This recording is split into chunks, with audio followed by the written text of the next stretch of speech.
السلام عليكم ورحمة الله وبركاته. أهلا بيكم معايا في قناتي وصفة هايلة، وكل عام وأنتم بخير. خلاص المدارس على وصول، ولازم نستعد لدخول المدارس بسندوتشات خطيرة زي دي.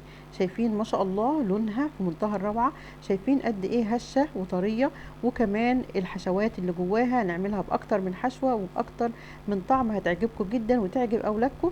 يعني في ثواني هتحط لهم اتنين كده في اللانش بوكس وتبقى الفطار، وممكن كمان للعشاء، وممكن كمان مع المذاكرة مع كوباية شاي بحليب، وكده يبقى تمام. يلا بينا نشوف الفيديو. وقبل ما نبدأ ما تنسوش لايك للفيديو، لو أول مرة تشوفوني ما تنسوش تشتركوا في قناتي وتفعلوا الجرس عشان يوصلكوا كل جديد إن شاء الله.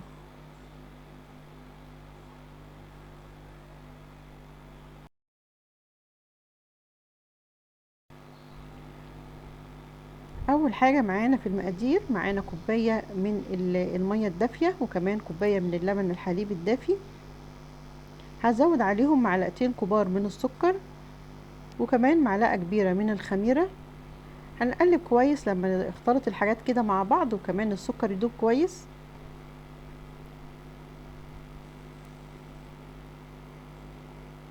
هغطيها واسيبها في المكان دافي كده حوالي 10 دقايق، بس يظهر بس فقاعات كده او تبدأ الخميرة تشتغل. مش لازم ان احنا نسيبها لغاية ما تختمر كويس، هي هتختمر برضو جوه في الدقيق. بعد كده هنزود حوالي 3 معالق بس من الزيت، اقل من ربع كوباية من الزيت. وكمان هزود بيضة كده هضربها كويس بالشوكة وانزل بيها.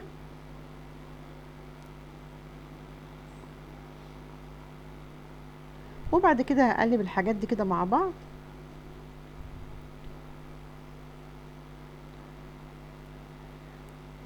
ضروري البيضة تكون بدرجة حرارة المطبخ، يعني ما تكونش خارجة من التلاجة عشان ما تسقعش كل المقدار اللي معانا. وكمان تكون حجمها متوسط، يعني مش عايزاها لا كبيرة قوي ولا صغيرة قوي. بعد كده هنزل بمقدار الدقيق بتاعي. مقدار الدقيق بتاعي 5 كوبايات دقيق من المج الكبير زي ما احنا شايفين كده. يعني هيكونوا حوالي 700 جرام من الدقيق لو هتوزنيهم بالميزان. بس طبعا يفضل ان احنا ما نحطهمش مرة واحدة، عشان طبعا نتأكد من الدقيق بتاعنا محتاج سوائل قد ايه. هنزل كمان عليهم بنص معلقة صغيرة من الملح، ومعلقة صغيرة من البيكنج باودر.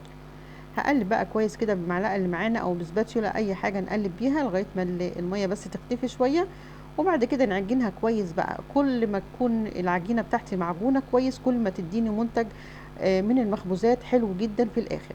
هنعجنها كويس كده، نرش رشة دقيق على المكان اللي احنا هنعجن فيه، اذا كان على ترابيزه او على المطبخ بتاعي اي حاجه، ونعجن كويس لغايه ما توصل معانا للقوام اللي احنا شايفينه ده.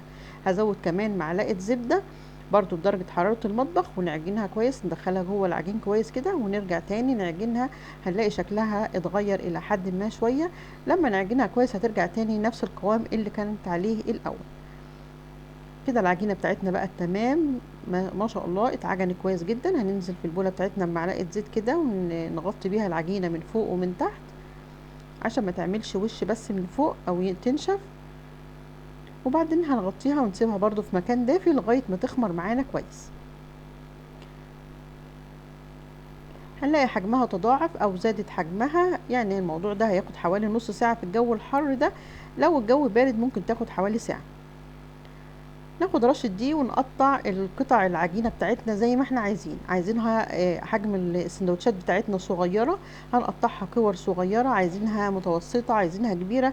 انا عملتها الى حد ما كبيرة شوية، يعني مش صغيرة ومش متوسطة، يعني اكبر من متوسطة شوية. الحجم بتاعها طبعا يعتبر كبير، مش زي الارغفة بتاعت الفينو او السندوتشات اللي بتتباع في الشارع. قطعناهم حوالي 20 واحدة من الكور ديت او من القطع دي. ندهن صينية بالزيت، ونبدأ نرش رشة دقيق على المكان برضو اللي احنا هنفرد فيه، ونبدأ نفرد واحدة واحدة. ناخد أول واحدة احنا قطعناها تكون ارتاحت بعد ما سيبناها حوالي 10 دقايق، ونبدأ نفردها كده بالطول وبالعرض. أنا عايزاها واخدة شكل بيضاوي شوية أو طولي شوية. والحشوات اللي احنا حابينها، جبنة فيتا، جبنة دومتي، جبنة اسطنبولي، جبنة رومي، جبنة قديمة، أي حاجة انت بتحبيها أو أولادك بيحبوها تستخدميها في الحشو. انا استخدمت جبنه فيتا، وهنستخدم كمان الجبنه الرومي، وهنستخدم النوتيلا، ممكن تستخدمي شوكولاته مبشوره. حاجات كتير جدا ممكن تستخدميها. طبعا مش افرض عليكي نوع معين او حاجه معينه، اللي متوفر عندك في البيت او اللي انتوا بتفضلوه هيكون حلو جدا طبعا وهيأدي الغرض.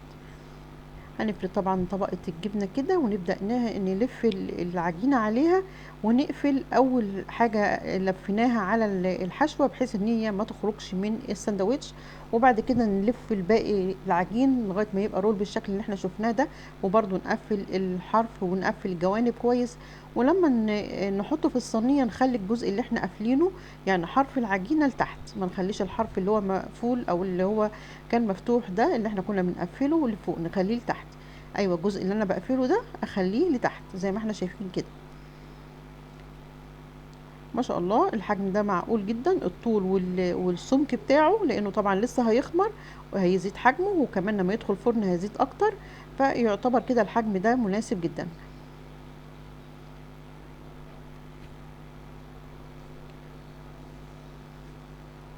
دلوقتي هنحط حشوة الجبنة الرومي وهنلف كويس، وبرضه هنقفل كويس من الجنب ومن الحرفين، وهنكمل كل المقدار اللي معانا. بعد كده هنعمل حشوة النوتيلا.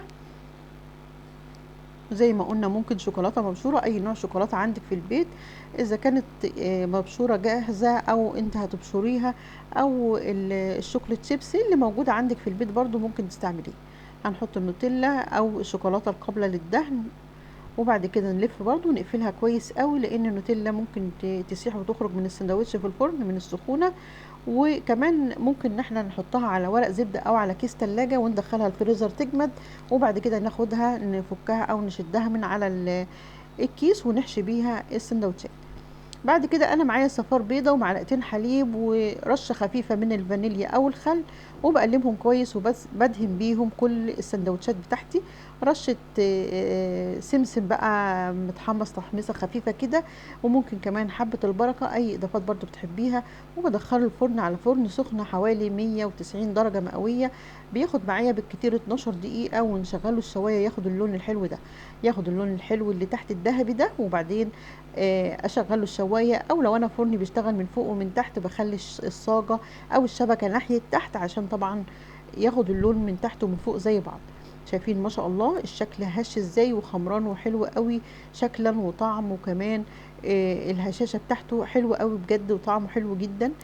جربوه هيعجبكم جدا. شايفين كمان اللون بتاعه حاجه خطيره.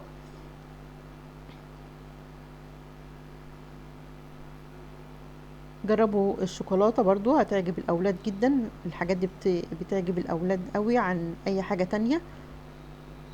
وطبعا زي ما قلنا السندوتش كده جاهز، بتجيبيه تحطيه لولادك أو بتديهولهم على طول، بيبقى سهل، ولا الحشوات بتقع منه، ولا لسه مضطرة ان انت تعملي سندوتشات.